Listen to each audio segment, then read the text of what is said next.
ও সময় মতো টিকা শিশুকে সুস্থ করা, চোখ লাল হওয়া, দুর্গম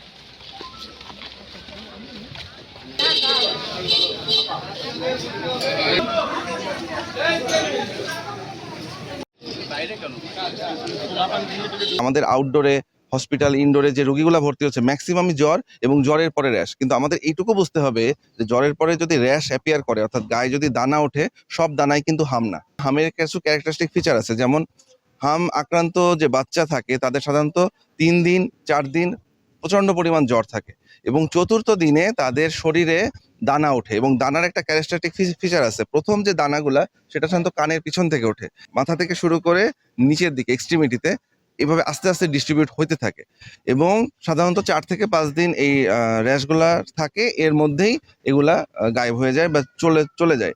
তো হামের সংক্রমণ সময় হচ্ছে এই র্যাশ অ্যাপিয়ার করা 4 দিন আগে থেকে র্যাশ অ্যাপিয়ার করা 4 দিন পরে।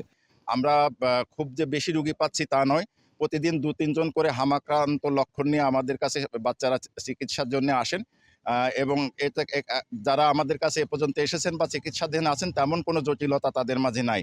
তো সেই হিসাবে আমরা বলতে পারি যে বাগেরহাটে এখনো মানে হামের প্রাদুর্ভাব সেভাবে বিস্তার করেনি। সারা বাগেরহাটে আমরা মাইকিং করব, হাম নিয়ে সচেতনতা বৃদ্ধিতে আমরা মাইকিং করব এবং হচ্ছে যে আমরা লিফলেট বিতরণ করব। জনগণকে আসলে আমরা আশ্বাস দিব বা আমরা জনগণকে বোঝানোর চেষ্টা করব যে আপনারা আপনাদের বাচ্চাদেরকে সুস্থ রাখুন, আপনারা তাদেরকে ঘরে রাখুন।